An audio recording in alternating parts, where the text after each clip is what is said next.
할렐루야.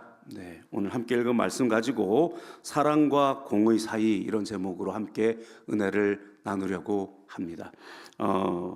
오늘 사랑과 공의 사이, 공의와 사랑 사이 이렇게 이제 제목을 가지고 설교 내용을 이제 우리 자막을 도와주시는 목사님께 드렸더니 이렇게 화장실 갔다 오시면서 한번 이렇게 쓱 웃으시더라고요. 그래서 왜 그런가 했더니 목사님 옛날 노래 중에 사랑과 우정 사이라고 있는데 그거 기억나세요? 이러는 거예요. 그래서 기억나지요. 네, 그랬습니다. 왜 저런 소리 하시나? 네. 그래서 제 아내랑 또 그런 이야기 하다가 우리 냉정과 열정 사이 이런 것도 있는데 그런 이야기 했죠. 네. 냉정과 열정 사이를 아멘으로 받으시는. 네. 그런 이제 이야기를 왜 하냐면은요, 이 두 개념이 있잖아요. 그죠? 이 두 개념. 그러니까 지금 오늘 사랑이라고 하는 그 개념이 있고 공의라고 하는 개념이 있습니다. 그런데 사실 우리 예수님은 사랑이시고 공의이시거든요. 하나님은 완전한 사랑과 완전한 공의를 가지고 계십니다. 그런데 이 두 사이의 개념이 인간에게는 무언가 하나가 되지 못하는 개념처럼 생겼어요. 그래서 이 완전하신 사랑이시며 완전하신 공의이신 예수님이 그 사이에 서셔야 이걸 하나로 만들 수가 있는 거예요. 그래서 그 사이라고 하는 게 이제 좀 중요한 의미여서 굳이 사랑과 정의 사이 이렇게 제가 이름을 붙인 거죠. 알파와 오메가라고 하는 그 최근에 이제 찬양 가사가 있는데요. 그 가사에 이런 내용이 있어요. 좀 나눠볼까 합니다. 제가 읽어보면 우리가 얼마나 거대한 손길 속에 있는지 아는 것이 복음.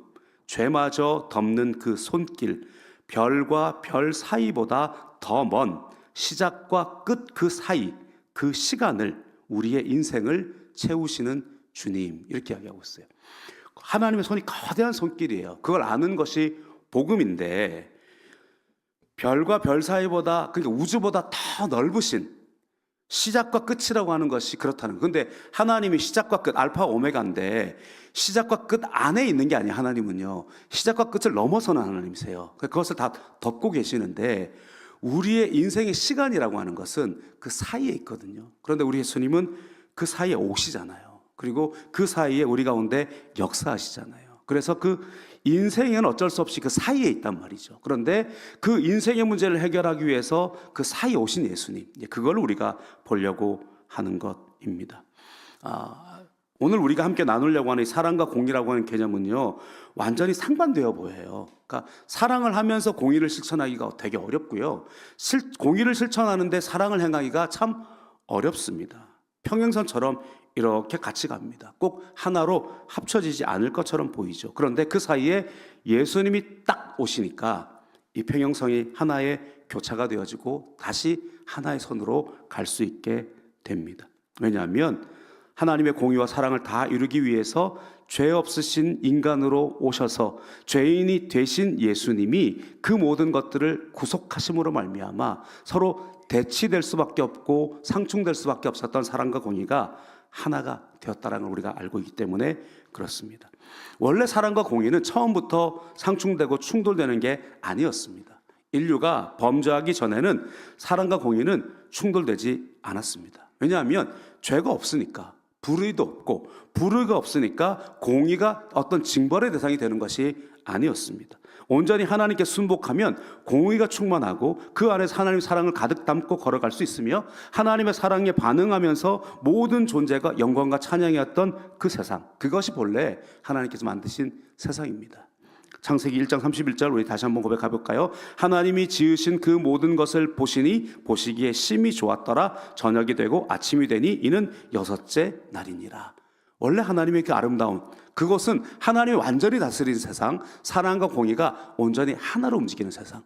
예수님 다시 오시는 그날, 우리 가운데 다시 오시는 새하늘과 새 땅은 또 그날이, 그 세상이 회복되는 것입니다. 그렇기 때문에 거기에는 사망도 없고 곡하는 것도 없고 아픔도 없고 슬픔도 없고 어둠도 없는 것, 온전히 하나님의 영광만 있는 그곳, 거기를 천국이라고 하는 거예요. 거기에 금은 보석이 있어서 천국이 아니에요. 맛있는 음식이 자꾸 잔뜩 있어서 천국이 아니에요. 거기는 하나님의 영광만이 있는 그곳이 천국입니다. 그러면 오늘을 살아가는 우리들도 예수님이 그 사이에 계셔서 하나님의 영광만이 임하는 우리들 되어야 할 줄로 믿습니다. 범죄함으로 말미암아 불의가 들어오고 불의를 심판해야 하는 공의가 사랑과 충돌되게 됐습니다. 그래서 세상에 다른 법이 우리 가운데 들어왔고 하나님을 사랑하는 것을 무너뜨리게 만들어 버리고 결국 이 세상에 불순종의 법들이 우리 가운데 들어오게 돼 있습니다. 그래서 우리가 예수를 믿기는 믿지만 그렇기 때문에 우리 가운데 정의가 회복되긴 회복되었지만 자꾸만 하나님의 것이 우리 가운데 감동되어지면 거기에 은혜를 받아요. 그런데 또 세상에 어떤 것들이 들어오고 욕심이 우리 가운데 들어오면 어떤 유익과 어떤 그런 것들이 막 갈등이 되다가 내 마음으로는 하나님의 법을 즐거워하지만 또 내 안에는 또 다른 법을 즐거워하는 그런 사이에 있는 우리들의 모습이기도 하다라고 하는 거죠. 로마서 7장 22절 23절입니다. 내 속사람으로는 하나님의 법을 즐거워하되 내 지체 속에서 한 다른 법이 내 마음의 법과 싸워 내 지체 속에 있는 죄의 법으로 나를 사로잡는 것을 보는 도다. 우리는 하나님 안에 있는 사람들입니다. 하나님 안에 온전히 있으면 다른 방향성이 없어요. 하나님이 보시는 것을 우리가 보고 하나님 즐거워하는 것을 우리가 즐거워하게 되는데 우리 가운데 죄로 말미암아서 자꾸만 다른 방향을 보게 되면서 사랑과 공의 사이에서 끼어있는 그런 모습이 되어버립니다. 그런데 예수님은 우리 사이에 서셨습니다. 그리고 예수님은 모든 사이에 서십니다. 그러면 그곳이 회복이 됩니다. 그리고 그것이 온전하여지는 줄로 믿습니다. 오늘 현장에서 잡힌 여인을 가운데 세운 우리들의 모습이 먼저 소개가 되어져 있어요. 자, 오늘 이 본문에는요 참 아이러니해요. 자, 오늘 본문에는 그 사랑과 공의의 대비의 극대점을 연출하고 있어요. 현장에서 가늠한 여인이 있습니다. 그런데 이 사람들이요 현장에서 가늠한 여인을 잡아와서 어디다 세우냐면 사이에 세워요. 가운데 세웠다 이렇게 말씀을 하고 있어요. 스스로가 정죄 자리에 서서 그들과 상관이 없다라고 생각하면서 여인과 예수님 그리고 자신들을 넣고 그 여인을 가운데 딱 세웠단 말이에요. 그렇죠? 그러면서 고발하고 있는 것이 바로 이 서기관과 바리새인들의 모습입니다. 여러분, 심판자는 하나님입니다. 그죠? 그런데 고발자는 누구냐? 사탄입니다, 사실은. 사탄은 정죄하는 역할을 합니다. 근데 우리들도 그 역할을 자꾸만 할 때가 너무나 많아요. 심판자는 하나님이신데 사탄은 고발자예요. 하나님의 사랑하는 자들을 죄 지었다고 자꾸 고발하고 있는 거예요. 하나님, 저 인류가 죄 지었습니다. 어떻게 하실 건가요? 그게 지금 사탄의 역할이라고 하는 것이죠. 우리가 알고 있는 것처럼 죄 없으신 예수님이 피로 말미암아 죽으심으로 말미암아 내가 그들의 죄를 사했다. 이제는 사랑과 공의가 하나가 되어져도 아무런 문제가 없는 그 길을 우리 예수님께서 허락하여 주셨습니다. 살려놓고 살아가게 하시는 것이 하나님 방식입니다. 살아나면 살려주겠다가 아닙니다. 우리 예수님께서 친히 역사하셔서 용서하시고 살려놓고 그리고 살아가게 하시는 것, 그것이 우리 하나님의 방식입니다. 그런데 지금 우리들의 모습은 어느 편에 더 닮아 있느냐라고 하는 거죠. 무슨 일이 있을 때마다 사람과 하나님과 그 사이에 무언가를 놓고 우리들이 마치 정죄자의 모습으로 정죄하고 있는 모습은 아닙니까? 그 가운데 서서 구원하는 자들이 우리들의 모습이어야 됩니다. 그 가운데 서서 용서하는 자들이 우리들이 되어야 됩니다. 세상이 범죄로 막 쏟아지고 있을 때 하나님 저들을 보셔서 정죄하는 것이 아니라 그 자리에 서서 주님 저들의 죄를 용서하옵소서라고 서는 것이 예수님을 닮은 모습인 줄로 믿습니다. 어떻게 해야 합니까? 라고 묻고 있는 서기관과 바리새인들. 그러나 그들은 완전한 공의와 완전한 사랑으로 오신 예수님을 알지 못합니다. 그러자 예수님은 그들의 가면을 벗겨내십니다. 그리고 사랑으로 공의를 이루고 있는 장면이 오늘의 장면입니다. 여러분, 오늘 말씀을 이해하려면요 당시의 그 초막절이라고 하는 풍습을 이해할 필요가 있습니다. 그러니까 예수님이 명절이 되어 예루살렘으로 올라가시는 스토리로 주로 이제 이 요한복음은 되어 있는데요. 특별히 대개의 명절은 6월절입니다. 그런데 이번 명절은 초막절이에요. 그래서 오늘 이 초막절의 어떤 그 배경을 이해하면 오늘 말씀 우리가 조금 더 이해하기가 좋습니다. 그래서 설명을 좀 드려보면 초막절은 이제 광야 생활을 잘 마치고 우리가 왔을 때 모든 것 다 거둬들이고, 그죠? 이 가을에 가을 것을 거둬들이고 우리는 광야에서 하나님 앞에 반역해서 유리방황하던 민족입니다라는 걸 고백하는 게 초막절이에요. 그러니까 거기에는요 자기의 죄를 고백하는 그런 일정들이 있고, 그리고 우리를 구원하신 하나님을 찬양하는 내용들이 있어요. 근데 마지막 날에 그 행사가 있다는 거죠. 그러니까 7일 동안 드리고 이제 마지막 첫째 날과 마지막 날에 대성회로 모이는데, 이 마지막 날에 그 대성회로 모이기 직전에 무엇을 하느냐면 실로암 못에 물을 길어옵니다. 그리고 포도주와 함께 섞어서 부어드리면서 찬송을 하는 물의 관제라는 것을 합니다. 그래서 실로암 연못을 붓고 또 포도주를 섞어서 그렇게 이제 올려드리죠. 그리고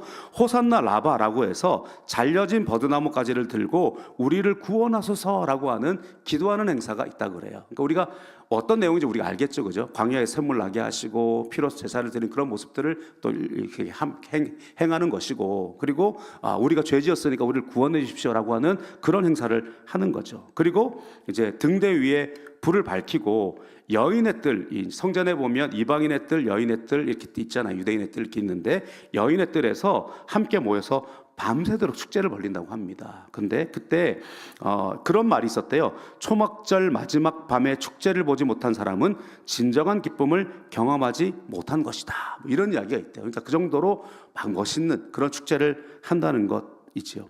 그리고 축제의 밤이 마무리될 때 새벽닭이 울 때가 되면 제사장 2명이 나팔을 3번 힘차게 불면서 계단을 내려온다고 합니다. 그러면서 10번째 계단을 내려올 때, 그리고 계단을 다 내려왔을 때 각각 3번씩 나팔을 불면서 동쪽에 있는 순결과 공의의 문을 향해서 나팔을 불며 걸어가다가 갑자기 샥 돌아서면서 서쪽에 있는 지성소를 향하여 몸을 돌리고 외친답니다. 무슨 말이냐면 세상의 모든 신은요 동쪽을 향해서 보고 있어요. 왜냐하면 태양이 그쪽에서 오니까. 그래서 동을 향하여 예배를 드리거든요, 대부분의 신들은. 그런데 우리는 동으로 문이 열려 있어요. 그리고 지성소는 서쪽에 있어요. 그러니까 이들이 그 표시를 하는 거예요. 그래서 동을 향하여 나팔을 불고 쫙 가다가 갑자기 고개를 착 돌려서 지성소를 향하여서 이렇게 외칩니다.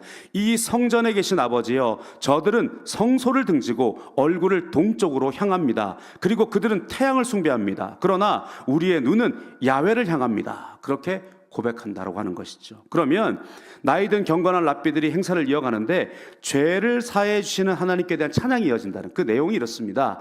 랍비와 노인들이 이렇게 고백을 해요. 오 기쁨, 우리의 젊은이들, 헌신된 자들, 현인들이여, 우리 노인들에게 수치를 돌리지 마소서. 이 무슨 말이냐면 1세대들이 잘못했기 때문에 광야 세대들이 고생을 했단 말이에요. 그것을 고백하고 있는 거예요. 그래서 오 기쁨, 우리의 젊은이들, 헌신된 자들, 현인들이여, 우리 노인들에게 수치를 돌리지 마소서. 그러면 참여한 무리들, 젊은이들이 같이 고백하는 거예요. 오 기쁨, 우리는 노인들과 함께 젊은이들이 죄를 씻을 수 있습니다. 우리가 죄를 씻습니다, 이런 고백이잖아요. 다 함께 내 젊을 때에 죄를 사함받는 자는 복이 있을지어다. 죄를 지었지만 이제 사함받는 자는 복이 있을지어다. 그러면서 제8일에 대성회가 시작되는 거예요. 그 새벽에 예수님이 성전에 들어오신 거예요. 상황을 좀 이해가 되겠죠, 그죠? 밤새도록 그 과거의 광야에서의 범죄함과 그리고 하나님의 용서하심을 바라보면서 모든 세대가 세대를 향하여 축복하고 모든 세대가 세대를 향하여서 주님 앞 회개를 고백하는 그 시간에 이 일이 벌어지고 있다는 거예요. 오늘 말씀을 다시 한번 읽어보겠습니다. 요한복음 8장 1절 2절 읽어볼까요? 네. 예수는 감람산으로 가시니라. 아침에 다시 성전으로 들어오시니 백성이 다 나오는지라 앉으사 그들을 가르치시더니. 자, 이 행사를 할 때 예수님은 감람산으로 가셨어요. 지금 자리를 피해 계셨어요. 그런데 밤새도록 지금 이걸 한 거예요, 백성들이. 그때 예수님이 새벽에 다시 들어왔어요. 그랬더니 사람들이 예수님 앞에 나와서 예수님이 말씀을 가르치고 있는 거예요. 그러니까 굉장히 은혜로운 장면이란 말이에요. 원래는요, 모든 백성들이 성전에서 회개를 하고 그리고 예수님께서 말씀을 가르치고 있는데 어떤 일이 생겼냐면 갑자기 현장에서 가늠한 여인을 데리고 들어온 거예요. 분위기가 확 한순간에 깨어지는 거죠. 지금 그 모습이 이 모습입니다. 요한복음 8장 4절 6절 다시 읽어보면 예수께 말하되 선생이여, 이 여자가 간음하다가 현장에서 잡혔나이다. 모세는 율법에 이러한 여자를 돌로 치라 명하였거니와 선생은 어떻게 말하겠나이까. 이건 음모였다라고 6절에 분명히 말씀하고 있거든요. 그들이 이렇게 말하면 고발할 조건을 얻고자 하여 예수를 시험함이로라. 이 분위기가 지금 얼마나 상반되고 있냐는 거죠. 우리가 회개하고 주님 앞에 이제 주님과 마주서서 이제 주님과 하나가 되어 있는 어떤 그런 표현을 하고 있는 그 시기에 갑자기 그 사이에 정죄자의 모습으로 갑자기 드러나서 예수님 어떻게 하실 건가요? 지금 이렇게 걸고 있는 모습입니다. 두 번째 우리가 살펴볼 것은요, 바로 그 사랑과 공의 사이에 서신 예수님이십니다. 예수님이 그 순간에 뭘 하셨느냐? 바닥에다 뭘 썼다 이렇게 말씀하고 있어요. 바닥에다 쓴 것이 무엇이냐? 우리가 의견들이 여러 가지입니다. 그런데 분명한 것은 두 번 쓰셨거든요. 두 번. 그러니까 한 번 먼저 쓰시고 그걸 쓰고 있는데 사람들이 예수님 앞에 계속해서 상변하니까 너희 중에 죄 없는 자가 먼저 돌로 치라 하면서 또 쓰셨어요. 그러니까 맥락적으로 가장 효과가 좋아 보이는 이 시나리오는 뭐냐면, 첫 번째는 예수님이 율법을 쓰신 거죠. 십계명을 쓴 거예요. 이렇게 나 외에 다른 신을 두지 말라. 그러면 이 사람들이 처음에 생각은 당연히 잘 알고 있으니까, 그러니까 이제 뭐 하시는 거냐고 빨리 해결하라고 그랬더니 너희 중에 죄 없는 자가 먼저 돌로 치라 하면서는 죄를 열거하는 거죠.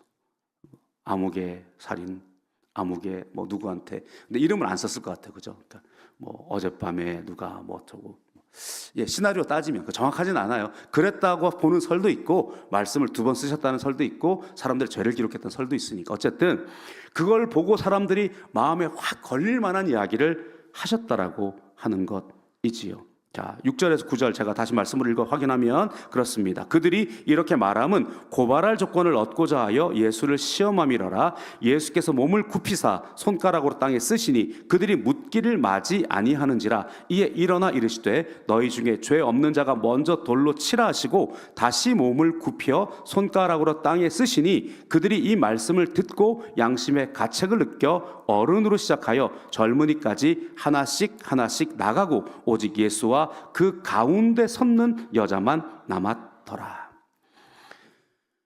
밤이 맞도록 어른부터 젊은이까지 죄 용서받음에 대한 감사의 고백을 했던 사람들입니다. 그런데 그것이 무엇이었던지 간에 분명한 것은 예수님께서 그들에게 죄를 기억나게 하셨다라고 하는 것이거든요.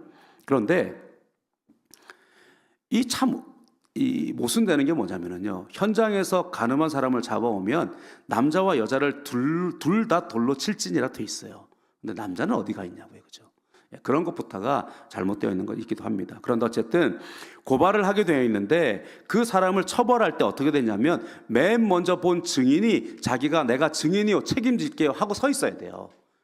그런데 만약에 그 증인이 없으면 그들 중에 제일 연장자가 책임을 져야 됩니다. 그러니까 책임을 지려고 하는 사람이 아무도 없는 거죠. 그러니 연장자부터 하나씩 하나씩 돌을 내려놓는 것입니다. 스데반의 순교 때에 그 바울이 옷을 지키고 있었다는 것은요, 일종의 그런 증인 역할을 했다는 거거든요. 그런 풍습들이 남아져 있는 겁니다. 그런데 여기에 되게 은혜 포인트도 하나 있는 것 같아요. 그러니까 이 지금 초막절 마지막 밤 행사를 지내고 왔기 때문에 그들의 마음속에도 그래도 은혜가 있는 거예요. 군중들이 그래도 그 가운데 은혜에 노출이 되어 있기 때문에 밤새도록 회개를 했단 말이에요. 밤새도록 주님을 찬양했단 말이에요. 그러니까 죄를 쫙 드러내는 그걸 보는 순간에 마음이 찔리기 시작한 거예요. 여러분, 그래서 오늘 은혜가 100% 받든 20% 받든 충만히 받든 얕게 받든지 간에 은혜 장소에 나와 있어야 돼요. 할렐루야. 우리가 은혜를 받고도 죄를 짓지요. 그러나 은혜가 쌓여 있으면 금방 예수님께서, 하나님께서 우리 가운데 무언가 탁 말씀하실 때 바로 회개할 수 있어요. 그런데 그 은혜가 무뎌져 있으면 회개도 힘든 거예요. 그런데 이 초막절에 그 밤새 그들이 회개를 했기 때문에 예수님 그 말씀 가운데 가책을 받아서 하나씩 하나씩 떠나가 있는 것입니다. 여러분, 지금 예수님께서 마지막에 뭐라고 질문하자면 너를 정죄하던 자들이 어디로 갔느냐 그렇게 질문하죠. 여러분, 사람은 아무도 정죄할 수 없습니다. 왜냐하면 우리 모두 다 죄인이기 때문에 그렇습니다. 우리 모두는 스스로 구원할 자가 아무도 없습니다. 그러므로 우리는 누군가 옆에서 함께 울며 누군가 옆에서 함께 회개하며 나가는 존재가 되어야 하지 정죄할 존재가 되지 못합니다. 그런데 여러분, 오직 정죄하실 수 있는 한 분 계셨어요. 그러니까 바닥에다가 죄를 기억나게 하는 말씀이 되었던 죄를 고발하는 걸 썼든지 써놓고 너희 중에 죄 없는 자가 먼저 돌로 치라 했을 때 어른부터 아이까지 다 떠나갈 수밖에 없죠. 그러나 예수님은 서 계세요. 왜냐하면 예수님은 정죄하실 수 있거든요. 그런데 예수님 뭐라고 말씀하시냐면 나도 너를 정죄하지 않겠다 말씀하신 거예요. 요한복음 8장 10절에 11절입니다. 같이 읽어볼까요? 예수께서 일어나사 여자 외에 아무도 없는 것을 보시고 이르시되 여자여 너를 고발하던 그들이 어디 있느냐? 너를 정죄한 자가 없느냐? 대답하되 주여 없나이다. 예수께서 이르시되 나도 너를 정죄하지 아니하노니 가서 다시는 죄를 범하지 말라 하시니라. 자, 여러분, 예수님께서는 그 정죄하는 사람들의 무리, 그리고 정죄를 받고 있는 여인들, 물론 그 예수님이 서 계신 위치는 그 사이에 서지 않으셨겠죠. 그러나 예수님은 그 사이에 서 주신 것입니다. 그리고 그의 죄를 용서하심으로 말미암아서 사랑과 공의를 하나로 만들어 주셨던 것입니다. 그 공의와 사랑을 완전히 하나로 만든 그 우리와 하나님 사이에 서신 그것이 바로 십자가입니다. 사람들은 그 십자가 앞에 서 있는 예수님을 마치 우리가 정죄자가 된 것처럼 정죄하고 있어요. 그죠? 사랑과 공의 사이에 중보로 오신 그 예수님을, 정죄를 받아야 할 우리들이 그 예수님을 정죄하는 것이 우리의 모습입니다. 누가복음 23장 21절입니다. 그들은 소리질러 이르되 그를 십자가에 못 박게 하소서, 십자가에 못 박게 하소서 하는지라. 마가복음 15장 32절 이스라엘의 왕 그리스도가 지금 십자가에 내려와 우리를 보고 믿게 할지어다 하며 십자가에 못 박힌 자들도 예수를 욕하더라. 그런데 오직 그들을 정죄하실 수 있는 예수님은 죄인이 되셔서, 제물이 되셔서 무엇라고 기도하십니까? 누가복음 23장 30절 같이 읽겠습니다. 이에 예수께서 이르시되 아버지 저들을 사하여 주옵소서, 자기들이 하는 것을 알지 못함이니이다. 오늘 우리 가운데 그 예수님의 고백 때문에 우리들이 용서받는 것, 정죄함으로는 그 누구도 구원할 수 없습니다.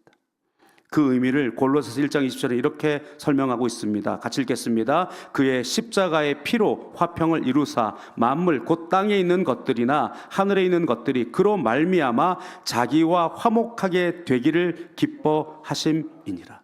그의 십자가의 피로 화평을 이루시고 만물 곧 땅에 있는 것과 하늘에 있는 것들이 그로 말미암아 자기와 화목하게 되는 것을 기뻐하셨습니다. 로마서 3장 25절 읽습니다. 이 예수를 하나님이 그의 피로써 믿음으로 말미암는 화목 제물로 세우셨으니 이는 하나님께서 길이 참으시는 중에 전에 지은 죄를 간과하심으로 자기의 의로우심을 나타내려 하심이니. 아멘. 예수님만 사랑과 공의 사이에 선 것이 아닐 것입니다. 여러분, 오늘 우리는 이 말씀을 읽다가 갑자기 어느 말씀으로 이렇게 묵상이 넘어갔냐면 고라 자손과 백성들이 모세와 아론을 반역했다가 전염병이 돌았어요. 그때에 모세가 하나님 앞에 음성을 듣고 아론에게 뭐라고 선포하냐면 산자와 죽은 자 사이에 서라, 그렇게 이야기합니다. 세 번째로 살펴볼 내용이 그 내용인데요. 산자와 죽은 자 사이에 서라. 민수기 16장 46절 49절입니다. 같이 한번 읽어보겠습니다. 이에 모세가 아론에게 이르되 너는 향로를 가져다가 제단에 불을 그것에 담고 그 위에 향을 피워가지고 급히 회중에게로 가서 그들을 위하여 속죄하라. 야훼께서 진노하셨으므로 연병이 시작되었음이니라. 아론이 모세의 명령을 따라 향로를 가지고 회중에게로 달려간즉 백성 중에 연병이 시작되었는지라. 이에 백성을 위하여 속죄하고 죽은 자와 산 자 사이에 섰을 때 연병이 그치니라. 고라일로 죽은 자 외에 연병에 죽은 자가 14,700명이었더라. 이렇게 소개하고 있습니다. 산자와 죽은 자 사이에 서라. 하나님의 법궤에서 불을 담고 향로를 피워가지고 그 가운데, 회중 가운데 속죄할 때 하나님의 진노가 멈춘다는 거예요. 그리고 죽은 자와 산자 사이에 섰을 때, 여러분, 죽음이 지금 엄습하고 있는 상태예요. 산자까지 아직 안 밀려온 상태예요. 그 사이에 서는 거예요. 그리고 그 가운데서 하나님의 진노를 누그러뜨리고 하나님의 은혜를 선포할 때, 그때 연병이 그치게 되는 것입니다. 여러분, 세상은 언제나 악한 것으로 휘몰아쳐 가고 있습니다. 우리들도 똑같이 세상 사람들과 똑같은 마음으로 누군가를 정죄하는 사람으로 서 있다면 결코 세상을 구원할 수 없습니다. 우리는 세상을 심판하는 자로 서 있지 않습니다. 우리는 세상을 정죄하는 자로 서 있지 않습니다. 모든 사람과 사람과의 관계 속에서 그들의 심판자로 서 있지 않습니다. 우리는 예수님을 닮은 중보자로 서 있습니다. 오늘 우리는 그 일을 감당해야 됩니다. 그것에 가장 우선되는 것은 복음을 증거하는 것입니다. 그 누군가 앞에 서서 예수 그리스도께서 그리하셨듯이 그 사이에 서서 복음을 선포하지 않으면, 그 복음을 전달하지 않으면, 그 안에 화평으로, 그 안에 평화의 사도로 서지 않으면 이 일은 이루어질 수 없습니다. 이 사명을 우리 가운데 맡겨주신 것입니다. 그러므로 오늘도 우리가 그 일들을 이루어 나가는 우리들 되어야 할 줄로 믿습니다. 그런데 사람의 힘으로 안 돼요. 우리가 그 열정을 가지고 나아갈 때마다 넘어지고 실패할 것입니다. 그렇기 때문에 우리는 날마다 겟세마네 동산에 기도를 드려야 돼요. 그렇기 때문에 날마다 성령 충만 받지 않으면 안 됩니다. 노하우로 절대 할 수 없습니다. 날마다 주님의 손에 내 손이 박히고, 날마다 내 발 위에 주님의 발이 덮이고, 나의 심장이 주님의 심장 하나가 되는 그것을 해야 됩니다. 예수님께서 하신 그 길을 하려면 우리는 중보에 힘이 없거든요. 그러면 오직 예수님으로 덧입어야 이 일을 감당할 수가 있는 줄로 믿습니다. 오늘도 예수님과 온전히 하나가 되어져서 산자와 죽은 자 사이에 서서 사랑과 공의의 완성을 이루어 나가는 우리들 되기를 간절히 소망합니다. 기도하겠습니다. 하나님 아버지, 우리들이 어찌 스스로 그 중보자가 될 수가 있겠습니까? 우리는 생명의 담배를 할 수가 없습니다. 그러나 예수 그리스도의 복음을 증거하는 자들로 우리는 그 사이에 서야 한다 말씀합니다. 아론이 자신의 거룩으로 그것들을 멈출 수 없지만 제단에 불을 가지고 향로를 피워 그 사이에 설 수 있었던 것처럼 오늘도 예수의 보혈 가지고, 성령의 불 가지고 그 사이에 서는 우리들 될 수 있도록 허락하여 주옵소서. 예수님의 이름으로 기도드립니다. 아멘.